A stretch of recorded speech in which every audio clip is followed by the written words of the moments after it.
पंजी प्रविष्टि। दोस्तों पंजी प्रविष्टि क्या है कि व्यवसाय की स्थिति में जो भी ट्रांजैक्शन होते हैं, ट्रांजैक्शन क्या हो सकता है, ट्रांजैक्शन ये हो सकता है कि पहला हम लोगों ने क्या किया, ट्रांजैक्शन जैसे कि एक पंजी प्रविष्टि का हम एक क्वेश्चन देखेंगे, उसमें दिया हुआ है कि अमित ने रोकड़ से व्यापार प्रारंभ किया, माल नगद खरीदा, बैंक में जमा किया। ये सब स्थिति क्या है, यही है व्यवहार, यही है ट्रांजैक्शन। इसको बोलते हैं हम लोग ट्रांजैक्शन और व्यवहार। तो इसके कुछ बेसिक रूल्स हैं, इसको डायरेक्ट आप जर्नल एंट्री नहीं बना सकते। इसके कुछ बेसिक रूल्स हैं, जैसे कि आप देख सकते हैं कि खाता कितने प्रकार के होते हैं। तो खाता के प्रकार में पहला आएगा आपका व्यक्तिगत खाता। इंग्लिश में हम इसको पर्सनल अकाउंट बोलते हैं। तो व्यक्तिगत खाता रहता है। दूसरा क्या रहेगा आपका वास्तविक खाता। वास्तविक खाता को हम इंग्लिश में रियल अकाउंट बोलते हैं। थर्ड है नाम मात्र खाता या अवास्तविक खाता, जिसको हम इंग्लिश में नॉमिनल अकाउंट बोलते हैं। तो फ्रेंड्स इसके कुछ रूल्स हैं जो आप व्यक्तिगत खाता में देखेंगे। तो व्यक्तिगत खाता में जब आप पंजी प्रविष्टि बनाएंगे तो उसमें विकलन क्या क्या होता है वो आप देख सकते हैं। तो विकलन व्यक्तिगत खाता में पाने वाले व्यक्ति को करते हैं हम विकलन। पाने वाले व्यक्ति को क्या करेंगे, विकलन। इंग्लिश में हम बोल सकते हैं द रिसीवर। रिसीवर को हम क्या करेंगे, डेबिट करेंगे। फिर क्रेडिट यानी समाकलन क्या होगा इसमें, तो समाकलन हम करते हैं देने वाले व्यक्ति को। देने वाला व्यक्ति क्या होगा, समाकलन होगा। इंग्लिश में हम इसको द गिवर बोलते हैं, यानी कि क्रेडिट होगा। उसके बाद हम आएंगे व्यक्तिगत खाते के बाद वास्तविक खाते में। तो वास्तविक खाता में हम विकलन किसको करते हैं, तो वास्तविक खाता में विकलन हम करेंगे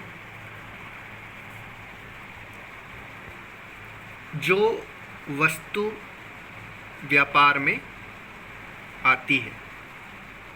वस्तु यानी संपत्ति भी हो सकती है, यानी इंग्लिश में हम डेबिट करेंगे व्हाट कम्स इन, वो क्या होगा, डेबिट होगा।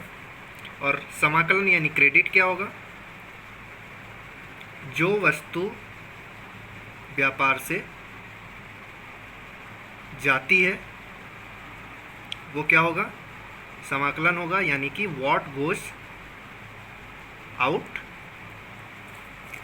थर्ड आएंगे हम नाम मात्र खाता में।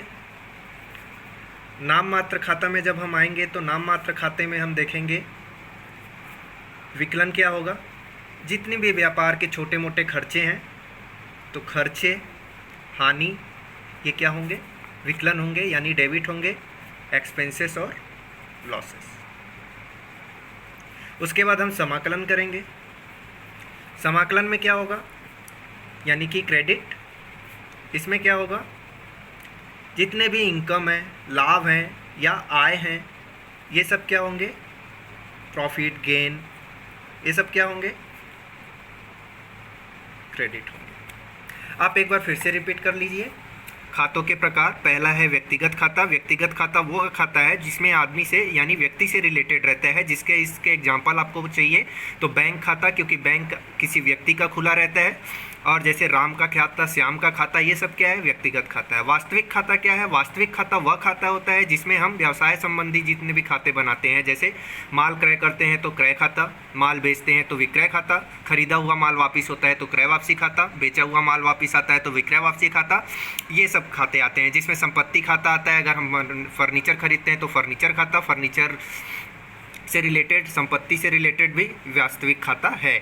तीसरा आते हैं नाम मात्र खाता और अवास्तविक खाता। ये वह खाते हैं जो व्यापार में रेगुलर बेसिस पे, यानी हर मंथली या हर दिन जो खर्चे होते हैं, इसको डेली बेसिस खर्चे बोल सकते हैं। ये क्या कहलाएगा, नाम मात्र खाता या अवास्तविक खाता। जैसे कि महीने में हम किराए देते हैं, बिजली बिल आती है, रिफ्रेशमेंट एक्सपेंसेस यानी जलपान व्यय मीटिंग वीटिंग होती है तो इन सब चीज़ों को हम क्या बोलेंगे, नाम मात्र खाता।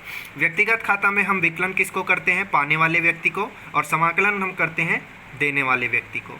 वास्तविक खाता में हम विकलन करते हैं जो वस्तु व्यापार में आती है, और समाकलन करते हैं जो वस्तु व्यापार से जाती है। नाम मात्र खाता में हम विकलन करेंगे खर्चे और हानि को, समाकलन में हम करेंगे लाभ और आय को। तो दोस्तों आप लोगों को ये बेसिक रूल्स थोड़े से फॉलो करने पड़ेंगे, क्योंकि ये जब तक आप नहीं सीखेंगे तब तक आपको जर्नल एंट्री नहीं आएगा। इसको अकाउंट्स में गोल्डन रूल्स बोलते हैं, अकाउंट्स में इसको गोल्डन रूल्स बोलते हैं। और ये रूल्स अगर आप समझ गए तो पहले आप पंजी प्रविष्टि सीख जाएंगे, फिर आगे आप जाएंगे तो लेजर भी सीख जाएंगे। जैसे कि दोस्तों मैं एक एग्जांपल देता हूँ कि ये हमारे लिए डेबिट और क्रेडिट क्या है। डेबिट और क्रेडिट, जब कोई वस्तु हमारे या जब बिजनेस में हमारे पास कोई चीज़ आती है तो हम उसको विकलन करते हैं, और जब कोई चीज़ हमारे पास से जाती है तो हम उसको समाकलन करते हैं। जैसे कि मैंने बताया कि एक ट्रांजैक्शन होता है, और ट्रांजैक्शन का आपका एग्जांपल दिया था कि व्यापार प्रारंभ किया, नगद माल खरीदा, ये सब क्या है, ट्रांजैक्शन है। उसी तरीके से हर एक ट्रांजैक्शन के दो पहलू होते हैं। जैसे कि मान लीजिए मैंने एक ट्रांजैक्शन लिया, माल नगद खरीदा। अब इसके दो पहलू क्या होंगे, पहला पहलू होगा माल आया। माल आया मतलब हमारे पास आया, तो व्यापार में आने वाली वस्तु क्या हो जाएगी, विकलन। तो माल आया तो क्या हो जाएगा, विकलन। अब हम माल खरीदे तो हमारे पास से क्या गया, दूसरा पहलू, पैसा गया, बिल्कुल। तो ये क्या हो जाएगा, समाकलन। पहला पहलू हुआ माल आया जिसको हमने विकलन किया, दूसरा पहलू हुआ पैसा गया यानी समाकलन किए। तो हर एक ट्रांजैक्शन के दो पहलू होते हैं दोस्तों, जैसे कि हम लोगों ने देखा। तो आइए अब हम